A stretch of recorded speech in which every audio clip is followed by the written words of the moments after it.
Okay class, तो अब हम स्टार्ट करने जा रहे हैं कॉस्ट चैप्टर। कॉस्ट शुरू करने के पहले हमको ये समझना जरूरी है सर कि आखिर कॉस्ट होती क्या है।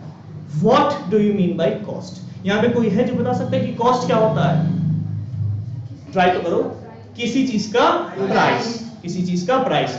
सर हम लोगों ने बचपन में जब इतने इतने बड़े थे तब दो तीन चीजें पढ़ी थी, cost price, selling price, profit loss. याद है?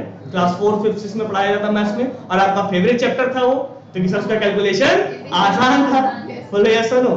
Cost price, selling price. Business world में कॉस्ट का मतलब क्या होता है? What do you mean by cost, समझना जरूरी है सर। अब समझो, प्रोडक्शन के लिए हमको 4 फैक्टर चाहिए। बोलो यस और नो? प्रोडक्शन के लिए हमको 4 फैक्टर्स चाहिए। बोलो यस और नो?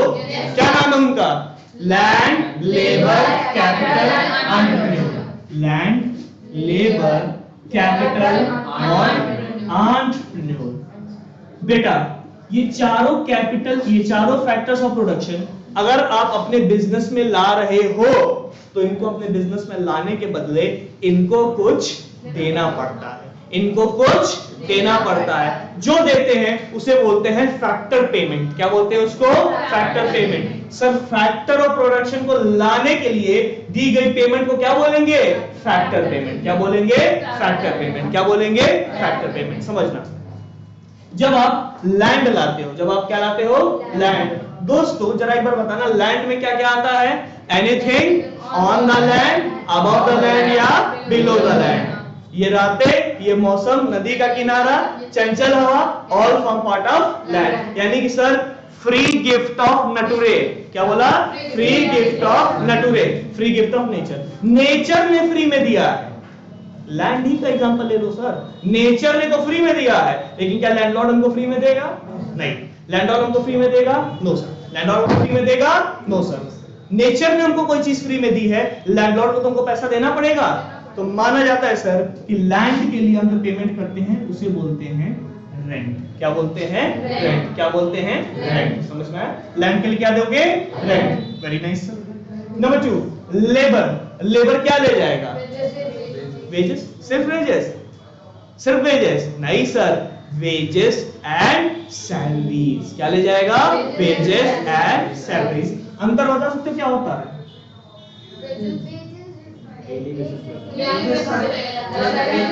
वेजेस जो डेली बेसिस पे होते हैं, रेगुलर वेज वर्कर्स होते हैं, दिहाड़ी मजदूर, उनको मिलती है। और सैलरी जो रेगुलरली एम्प्लॉयड होते हैं। मैं आपको एक अंतर बताता हूं, बड़े ध्यान से मन में लगाना, ठीक है? फाइनल अकाउंट शुरू हो गया अकाउंट्स में कि होने वाला है? होने वाला है। होगा तो तुम दो अकाउंट पढ़ोगे, ट्रेडिंग अकाउंट और प्रॉफिट एंड लॉस अकाउंट। दो अकाउंट पढ़ोगे, ट्रेडिंग अकाउंट और प्रॉफिट एंड लॉस अकाउंट। तुम देखोगे, तुम वेजेस को भेजोगे ट्रेडिंग अकाउंट में, सैलरीज को भेजोगे प्रॉफिट एंड लॉस अकाउंट में। ऐसा पता है क्यों?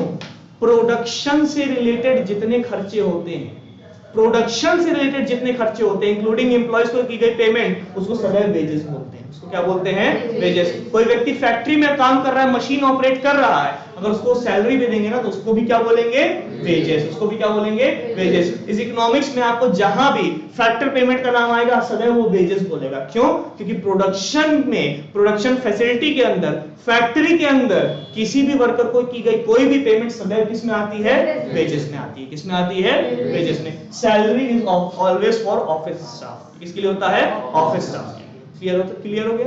फिर भी हम लोग यहाँ पे लिख लेते हैं सर कैपिटल, बिजनेस में लगाया गया पैसा, मालिक बिजनेस में पैसा लगा रहा है। अब समझना, बिजनेस में मालिक अगर पैसा नहीं लगाता, मान के चलो 20 लाख रुपया उसने बिजनेस में लगाया, अगर वो 20 लाख रुपया उस बिजनेस में नहीं लगाता, उसकी जगह वो पैसा वो बैंक में डाल देता, तो क्या उसको इंटरेस्ट मिलता? ये नहीं मिलता। बोलो यस और नो? स्टॉक मार्केट में डाल देता तो इंटरेस्ट मिलता कि नहीं मिलता सर? लेकिन बिजनेस मालिक ने वो पैसा वहां ना लगा के बिजनेस में लगा दिया। और आपको अकाउंट्स में सिद्धार्थ सर ने शुरुआत नहीं बताया होगा कि भैया बिजनेस शुरू से बोलता है मैं अलग हूं, मालिक अलग है। मैं अलग हूं, मालिक अलग है। क्या बोलते हैं इसको? Separate legal entity. क्या बोलते हैं इसको? Separate legal entity. बिजनेस बोलता है ए मालिक, तूने अगर मुझे पैसा दिया तो बदले में मैं तुम्हें इंटरेस्ट दूंगा। बदले में मैं तुम्हें क्या दूंगा? इंटरेस्ट दूंगा। बेटा कैपिटल पे सदैव इंटरेस्ट दिया जाता है। क्या दिया जाता है? इंटरेस्ट। ये आप लोग अभी सोल प्रोप्राइटरशिप की अकाउंटिंग पढ़ते हो, मतलब एक व्यक्ति जो सिंगल दुकान खोल के बैठा हुआ है, आप उसकी अकाउंटिंग पढ़ते हो तो आपको ये कॉन्सेप्ट देखने को मिलता नहीं है, क्योंकि सारा प्रॉफिट उसी का है, तो अमूमन वो लेता नहीं है। जब आप क्लास 12 में जाओगे, क्लास 12 में पहुंचते आपके ऊपर एक बम फोड़ा जाएगा, बम मैसेज का नाम होगा पार्टनरशिप, जहां पे 2-3-4 लोग मिलके एक बिजनेस चलाते हैं, 2-3-4 लोग मिलके एक बिजनेस चलाते हैं, वहां पे एक कॉन्सेप्ट बहुत आता है, क्योंकि भाई जिसने ज्यादा बिजनेस में पैसा लगाया वो इंटरेस्ट ऑन कैपिटल ज्यादा कमाएगा। बोलो समझ में आया? सर लैंड को क्या देते हैं? लैंड को क्या देते हैं? रेंट। लेबर को क्या देते हैं? कैपिटल को क्या देते हैं? इंटरेस्ट देते हैं। एंटरप्रेन्योर क्या लेगा?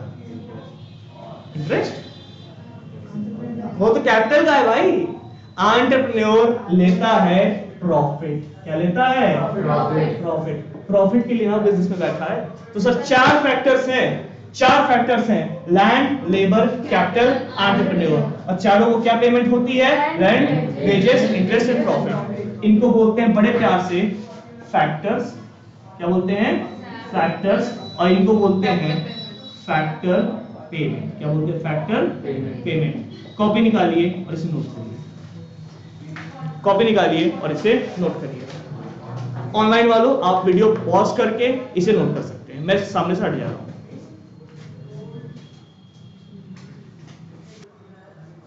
ओके, आपका लिख के हो गया है, तो अब चलते हैं आगे।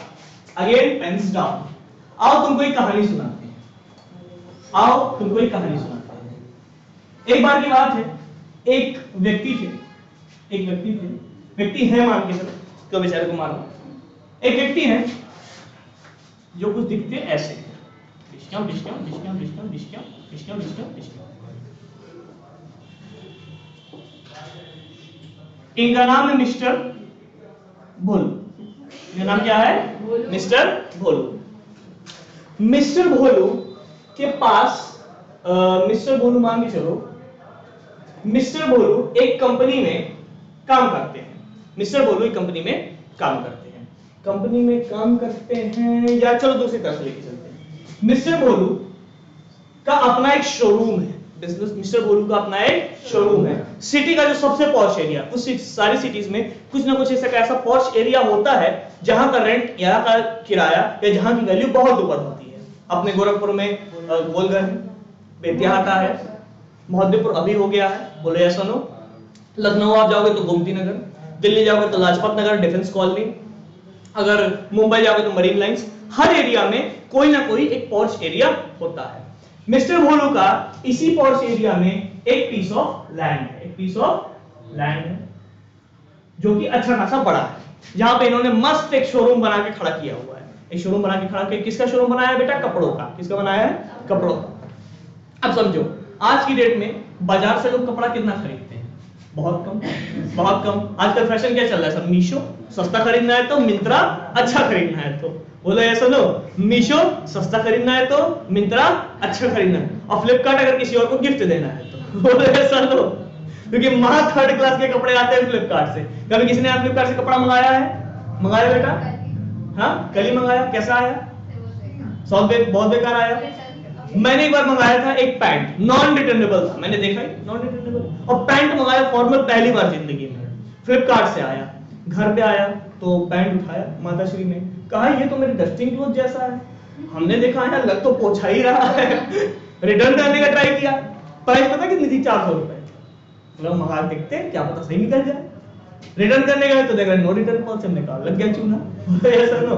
तो कपड़े आजकल ऐसे चलते हैं, सस्ता तो मीशो, अच्छा तो मिंत्रा या आजियो। आजियो पे महंगा होता है, मिंत्रा पे ठीक ठाक रेंज का होता है, और किसी और को चेपना है तो फ्लिपकार्ट। ये कपड़े की दुकान चला रहे थे भाई साहब, ठीक है, कपड़े की दुकान चला रहे थे।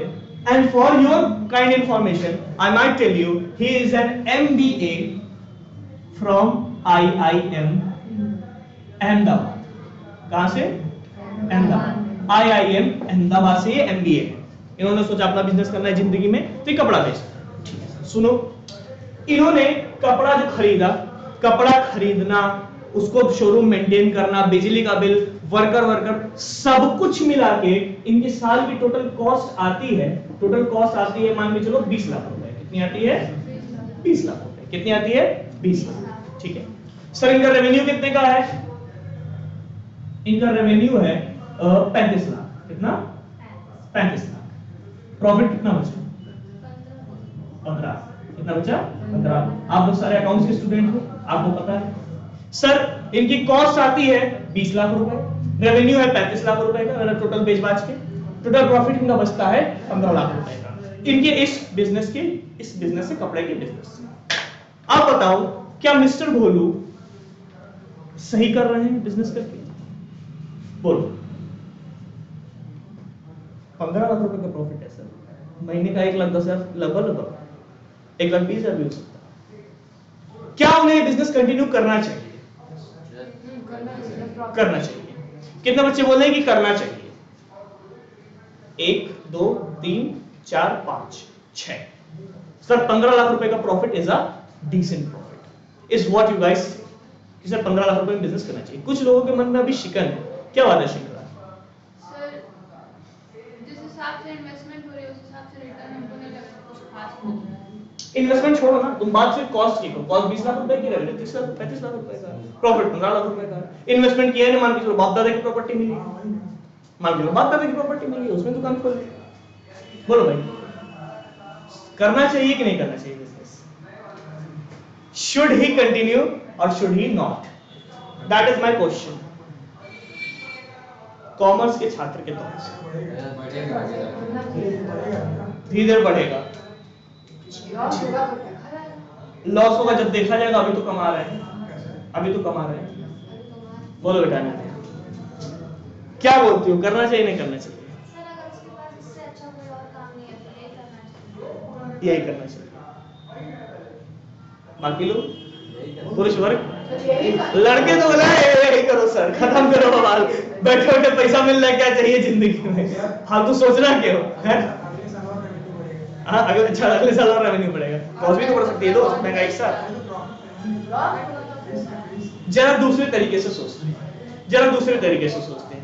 आपने जो पॉइंट मिस कर दिया, मैंने वो पॉइंट शुरू में ही बोला था। ही is an MBA from IIM Ahmedabad, he is an MBA from IIM Ahmedabad. जरा ध्यान देना, जरा ध्यान देना, वो एमबीए किया हुआ आईआईएम अहमदाबाद से, तो उस व्यक्ति को मिनिमम टू मिनिमम अगर वो जॉब करे तो 10 लाख का पैकेज एनुअल मिनिमम मिलेगा आराम से, 10 लाख पर एनम। बोलो बोलो, इतना पैकेज तो मिल जाएगा अहमदाबाद से। नॉर्मल एमबीए वाले पा जाते हैं एक्सपीरियंस के बाद 3 साल 4 साल के। बोलो ऐसा no, he is also run a business which was successful. तो 10 लाख का बिजनेस तो उसको 10 लाख का पैकेज तो मिल ही सकता है। दूसरी चीज, he has a rent and a showroom in a posh area, in a posh area. बोलो ऐसा नो, कपड़े का शोरूम है, not a shop, it's a showroom in a posh area. Baldeva plaza, कितने लोग गए हैं यहाँ पे? मोबाइल वाला सारे गए हैं। बलदेवा प्लाजा की एक दुकान का रेंट आप अंदाजन मुझे बता सकते हो कितना होता होगा? 20,000 30,000 40,000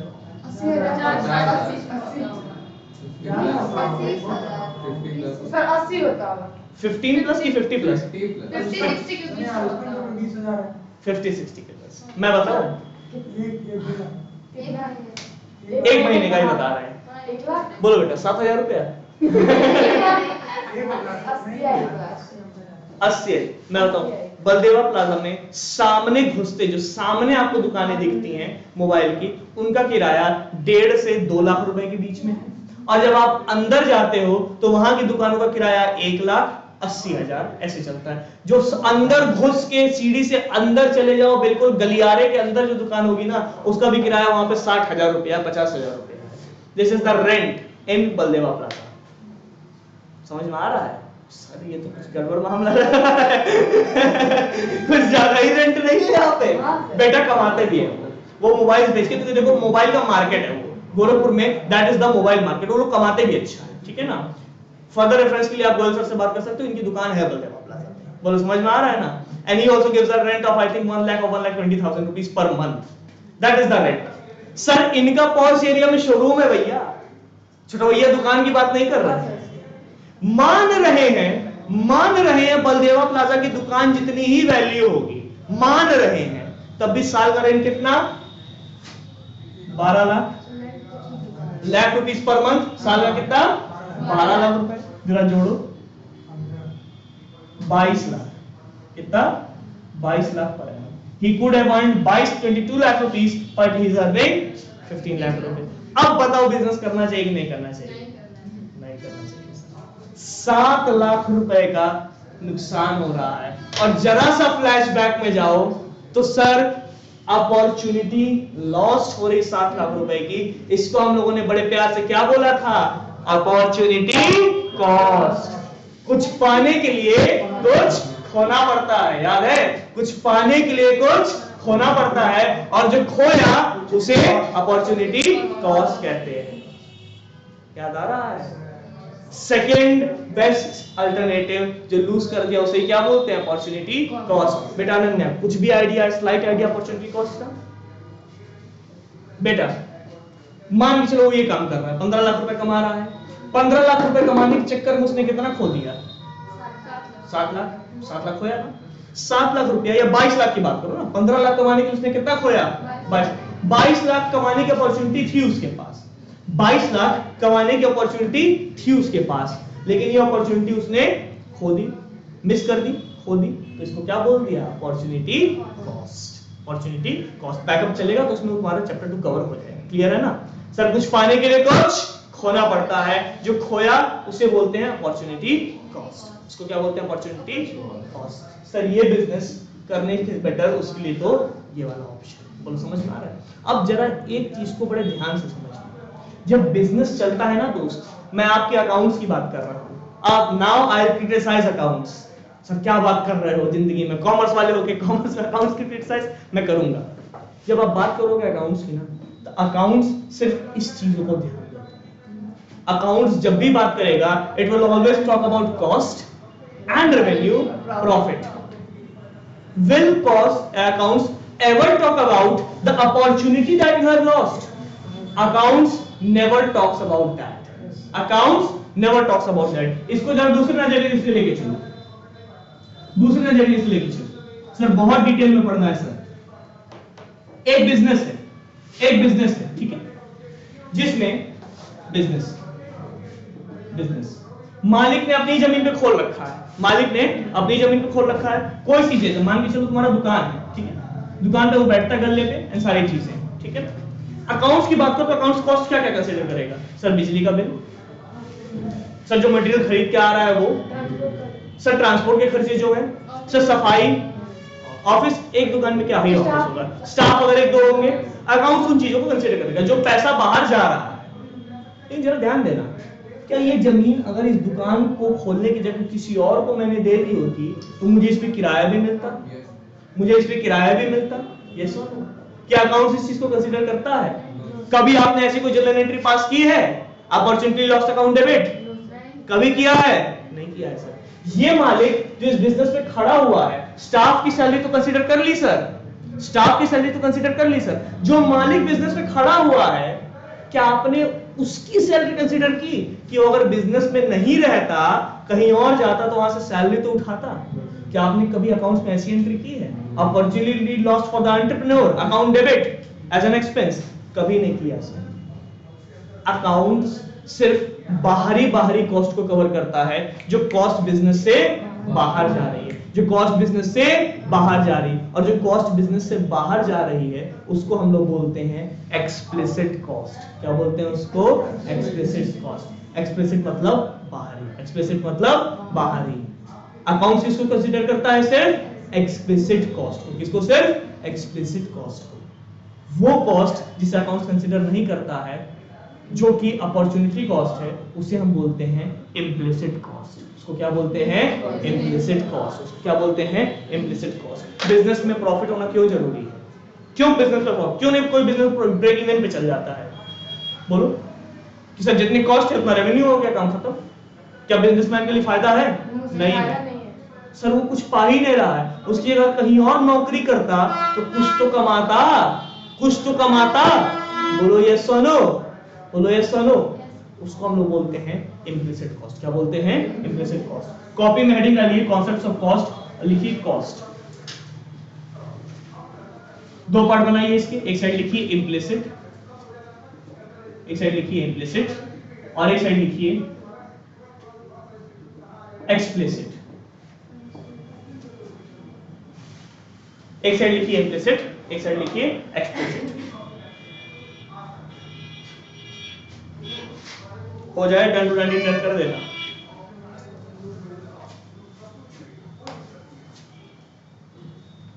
हो गया एक्सप्लिसिट और इम्प्लिसिट, हो गया नोट, बोलो ऐसा no.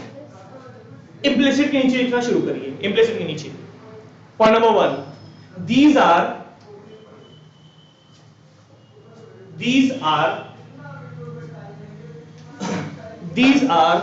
the cost of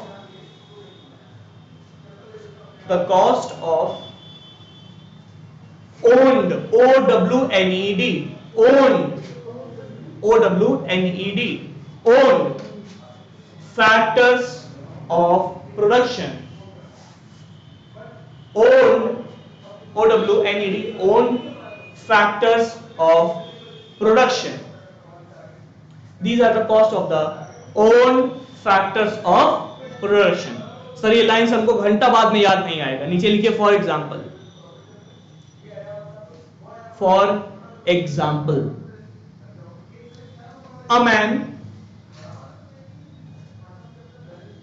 a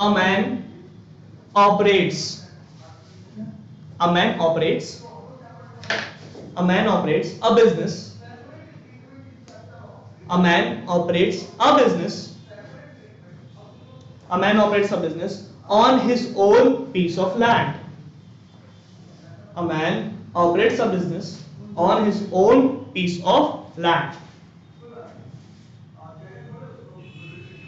On his own piece of land. So virtually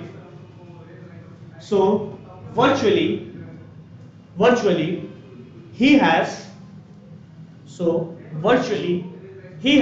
to pay no rent. Virtually he has to pay no rent.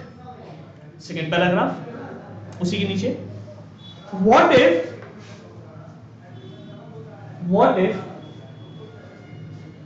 he would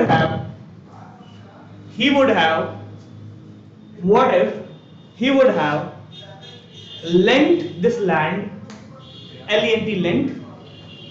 lent मतलब दे देना, lent this land to someone else,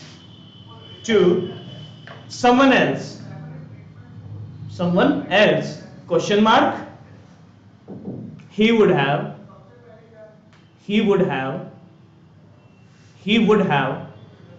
received rent for it. He would have received rent for it. He would have received rent for it. Full stop. This opportunity cost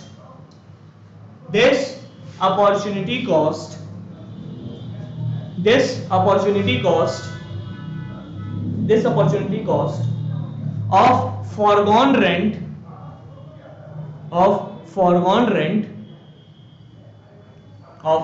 rent is called implicit cost. Of foregone rent is called implicit cost. नीचे लिखिए other examples.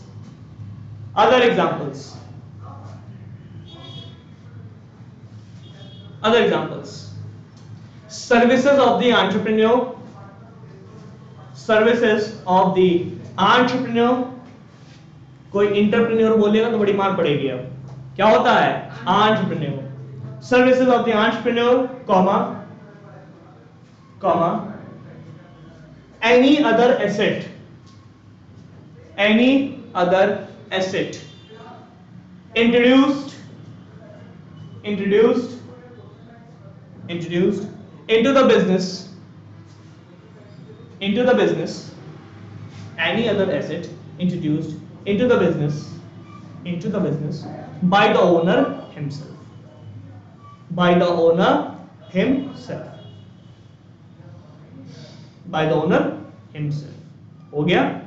जो लिखा है पूरा read करो। हो गया reading बेटा? किसी को कोई डाउट किसी लाइन में? हिंदी में लिखवा दें? नहीं। पक्का? इंग्लिश में नीड नहीं है? बोलो कि लिखवा दें, जैसा बताओ। समझ में आ रहा है? ओके। एक्सप्लिसिट कॉस्ट उसके नीचे लिखिए, एक्सप्लिसिट कॉस्ट के नीचे लिखिए, it is the cost which is actually paid. It is the cost which is actually paid by the business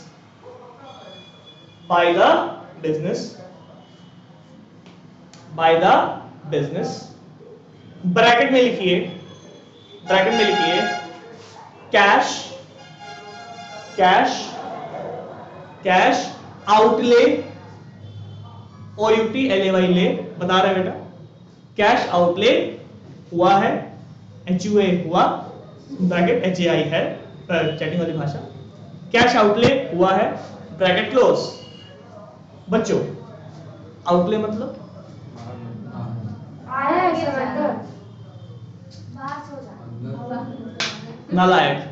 outlay मतलब आउटले मतलब आउटले, अरे खर्चा नालायको, कितनी बार बताया? आउटले मतलब आउटले, एक्सपेंस मतलब ये एक्सपेंसेस एक्चुअली इंकर हुए हैं। अनन्या आउटले का मतलब आउटले, सिंपल ट्रिक याद रखने की, आउटले खत्म, ठीक है ना? कैश आउटले हुआ है, क्या लिखा है बेटा? एक बार दिखाना, नोट टूट जाता है तो फिर देखना पड़ता है। It is the cost which is,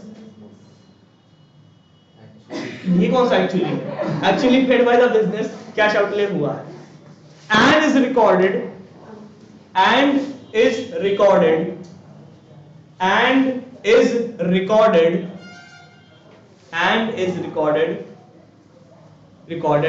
in the books of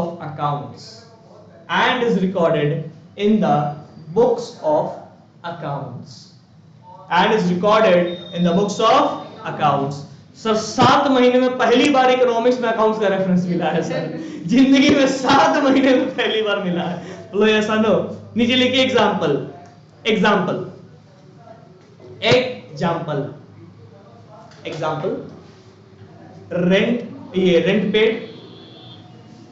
rent paid, wages paid, interest on loan paid,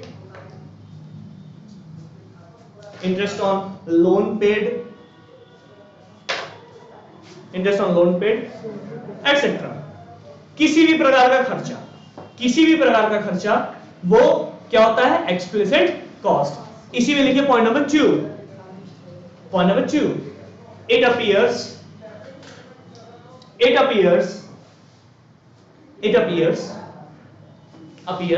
in trading account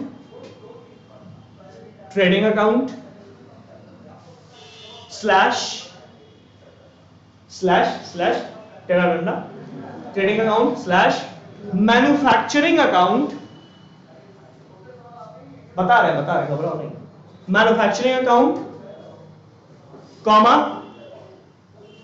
comma balance sheet कह रहे हैं, profit and loss account of the business, profit and loss account of the business. बोलो clear हो गया? नहीं हुआ?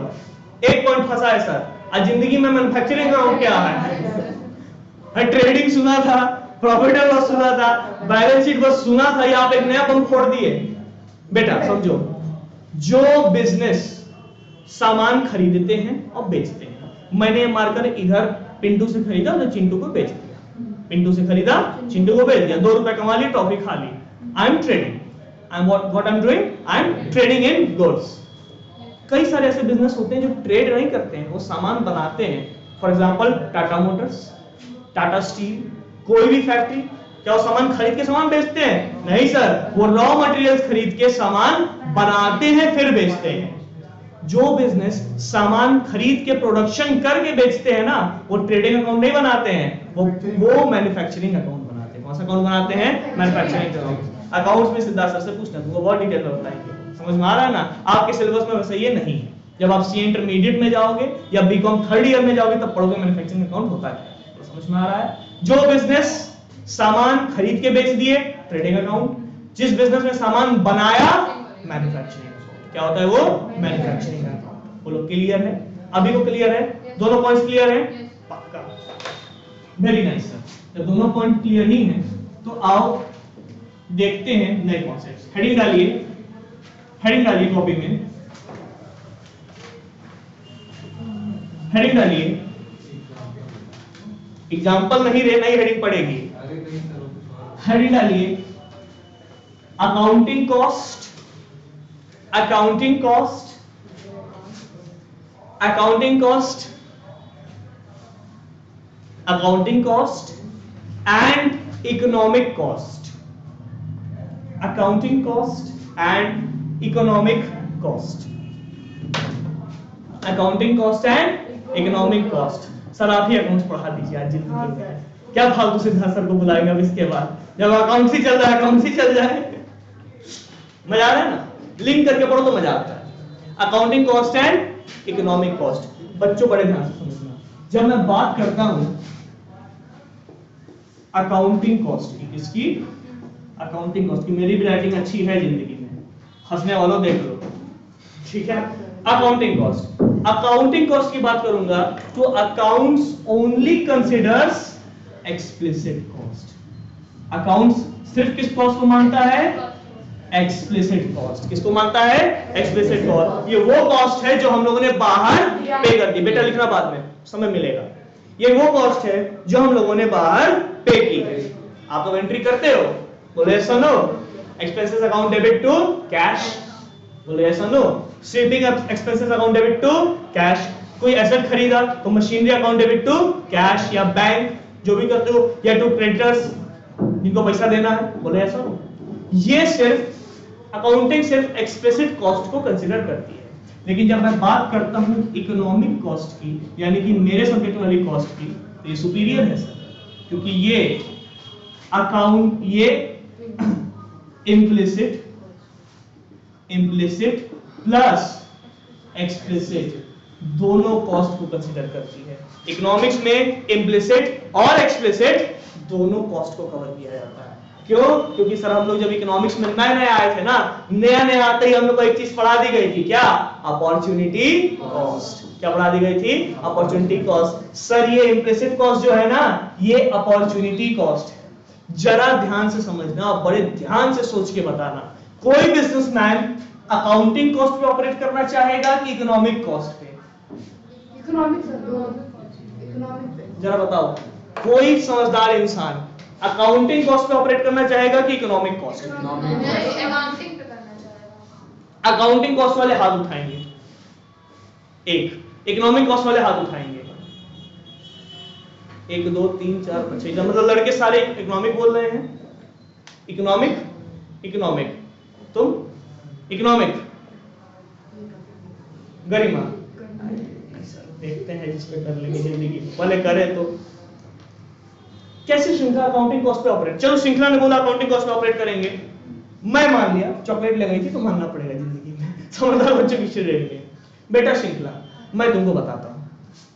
तुमने एक बिजनेस लिया, एक बिजनेस करने के लिए एक दुकान किराए पे ली। मैं मानता हूं बलदेवा प्लाजा, 1 लाख रुपए किराया महीने का, ठीक है? तुम्हारा रेंट कितने का आ गया? 12 लाख, ठीक है? क्लियर? बोलो यस और नो? तुमने इसमें इन्वेंट्री भरी, मोबाइल की इन्वेंट्री भरी, मान के चलो 20 लाख रुपए की। सर मोबाइल 20 लाख रुपए का? अरे साल भर बेचा है, ज्यादा ही पड़ जाता, मैंने तो कम लिया भाई, है कि नहीं? इन्वेंट्री पड़ी तो है 20 लाख रुपए। तुमने एक स्टाफ रख लिया, मान के चलो, स्टाफ भी तो रखना पड़ता है ना। मालिक देखो बैठे थे चुपचाप, स्टाफ आइए क्या चाहिए, और तुम जो फोन मांगोगे वो दूसरा ही फोन दिखाएंगे। ये उनका नियम होता है। बलदेवा प्लाजा में कभी चले जाओ, तुम बोलोगे भैया Vivo T1 5G दिखाओ, वो तुमको पोको दिखाएगा। तुम बोलोगे पोको दिखाओ, वो तुमको Vivo दिखाएगा।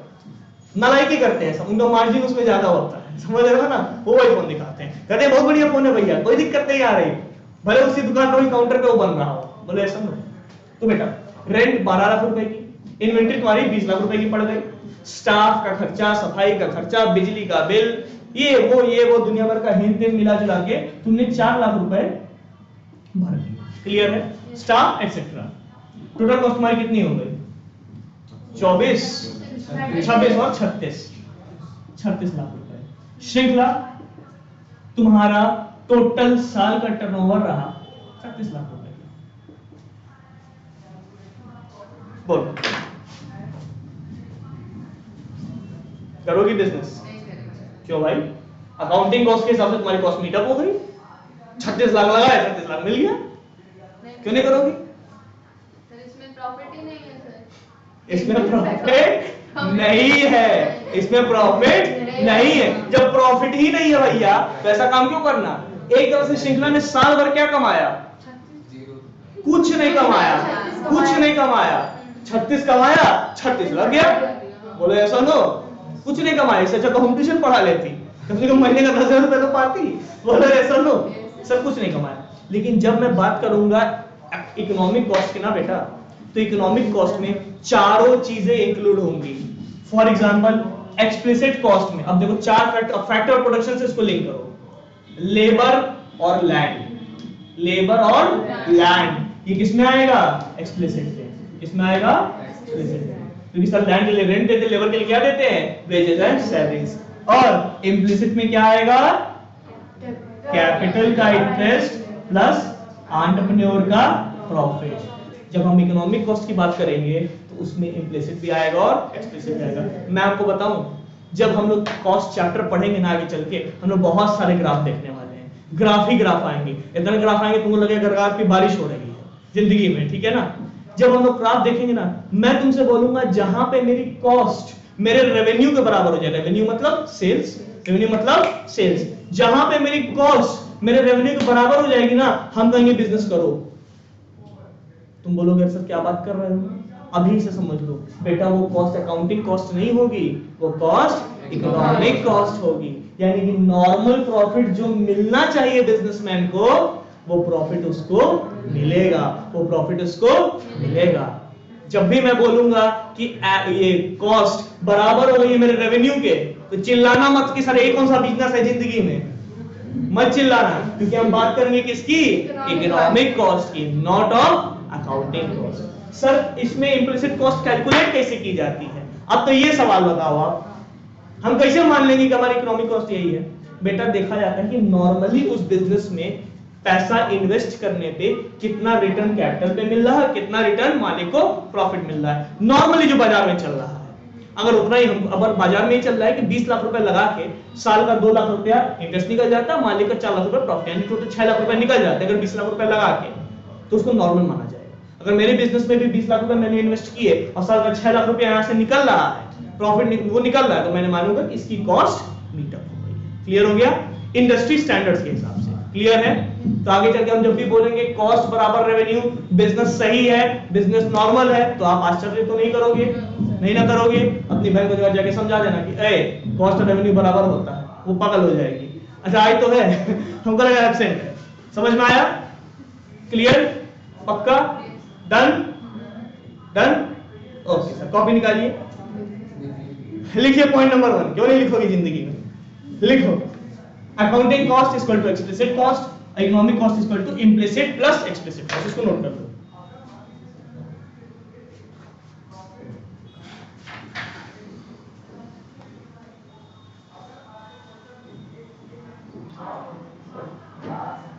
ओके, हो गई नोटिंग क्लास?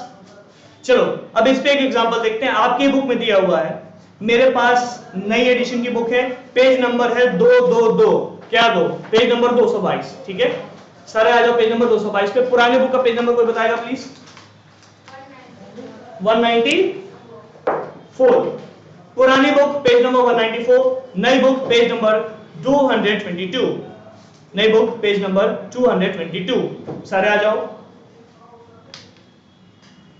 एक एग्जांपल दिया हुआ है नीचे, बिल्कुल नीचे देखो, लीविंग अ जॉब ऑफ ₹40,000। दिख गया सबको?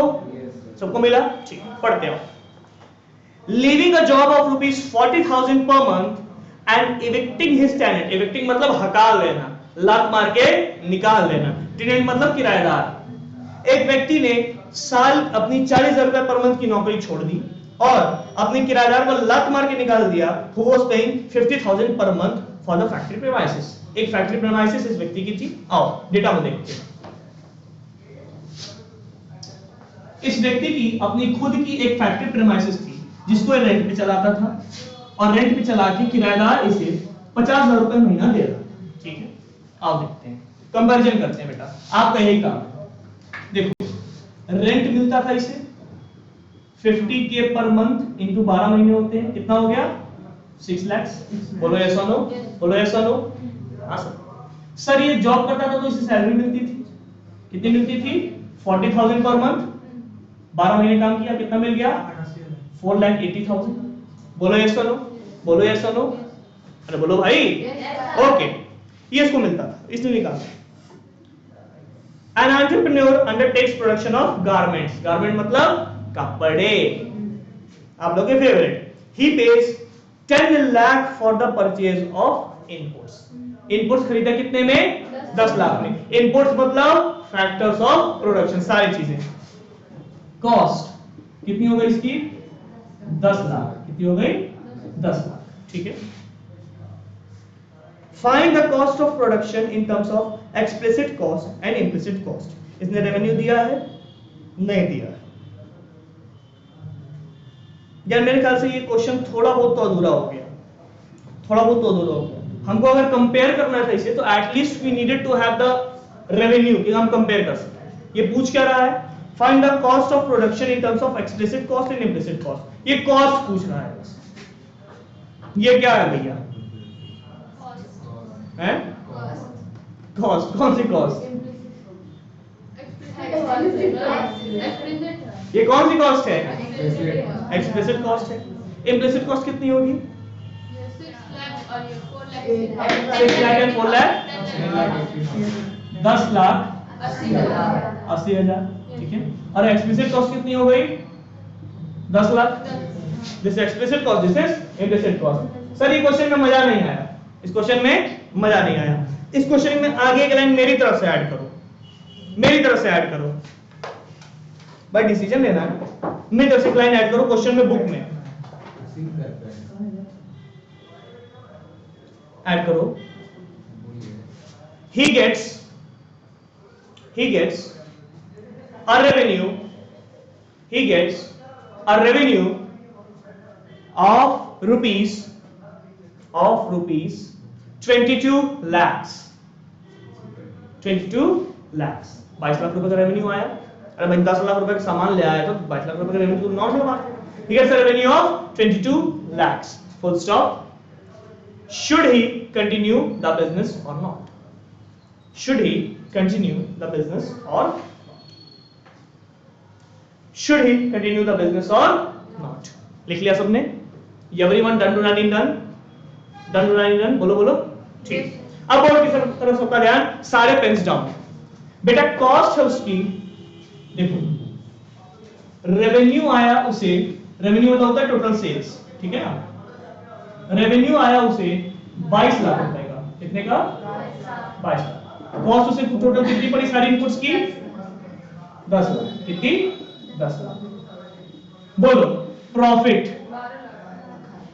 कितना आ रहा है। अभी हम यहाँ पे टैक्स का एलिमेंट कंसीडर नहीं कर रहे हैं, इस चीज का ध्यान रखिएगा, लेकिन टैक्स के एलिमेंट भी होते हैं, टैक्स यहाँ भी आएगा, टैक्स वहां भी आएगा, इन टैक्स को कंसीडर कर ही नहीं रहे। बेटा प्रॉफिट वहां पे हुआ 12 लाख और यहाँ पे टोटल रिसीट कितनी हो रही थी 10,80,000। बोलो should he do the business, बोलो बेटा करना चाहिए। सर 12 लाख कमा रहा है, पहले 10,80,000 कमा रहा था, उसको ये बिजनेस करना चाहिए। तो समझ में आया। ये सॉल्यूशन जिसने ने नोट किया है नोट कर लो, पेज नंबर रेफर कर लेना बुक का अपने हिसाब से।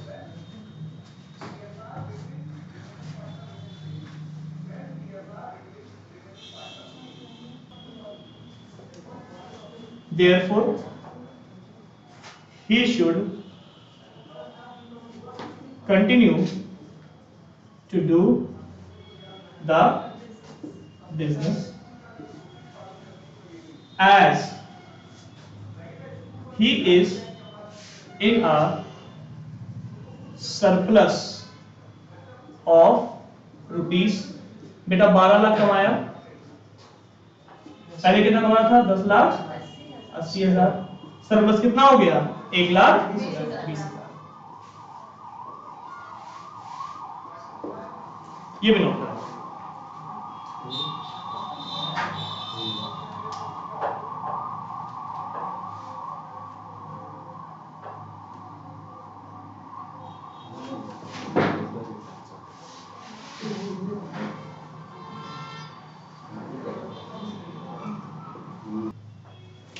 ओके क्लास, तो आपकी नोटिंग हो गई है। आज की क्लास को यही करते हैं। सबसे पहले समझेंगे क्या पढ़ा, कैसे पढ़ा। हम लोगों ने देखा सर कि कॉस्ट क्या आती है, कॉस्ट क्यों आती है। सर हमको बिजनेस में अगर फैक्टर्स ऑफ प्रोडक्शन को लाना है तो बदले में उनको कुछ देना पड़ेगा। फैक्टर लाने के लिए फैक्टर पेमेंट देनी पड़ेगी, लैंड को क्या देते हैं? रेंट। लेबर को क्या देते हैं? Wages and salaries. कैपिटल को क्या देते हैं? इंटरेस्ट। और एंटरप्रेन्योर को क्या देते हैं? प्रॉफिट। फिर हम लोगों ने देखा सर कॉस्ट दो तरह के हो सकते हैं, एक एक्सप्लिसिट, एक इम्प्लिसिट। एक्सप्लिसिट मतलब जो बाहरी व्यक्ति को जा रही है, और इम्प्लिसिट मतलब जो अपने ओन फैक्टर्स ऑफ प्रोडक्शन की है। फिर हम लोगों ने बात की अकाउंटिंग प्रॉफिट की। अकाउंट्स कंसीडर करेगा सिर्फ बाहरी कॉस्ट को, जबकि इकोनॉमिक कॉस्ट कंसीडर करेगी एक्सप्लिसिट प्लस इम्प्लिसिट। उसके बाद हम लोगों ने एक न्यूमेरिकल देखा और एक्चुअली डिसीजन मेकिंग की कि क्या किसी व्यक्ति को कोई बिजनेस करना चाहिए कि नहीं करना चाहिए। वो समझ में आ रहा है। आज के लिए इतना ही रखते हैं। कल की क्लास में आपको आज जो पढ़ा है उसको रिवाइज करके आना पड़ेगा, क्योंकि अगर आप कल रिवाइज करके नहीं आए तो जो आज पढ़ा है कल की क्लास पूरी आपको बाउंस कर जाएगी। समझ में आया? चलो आज के लिए इतना ही करते हैं। That's all for today. Thank you class. Thank you बोलो।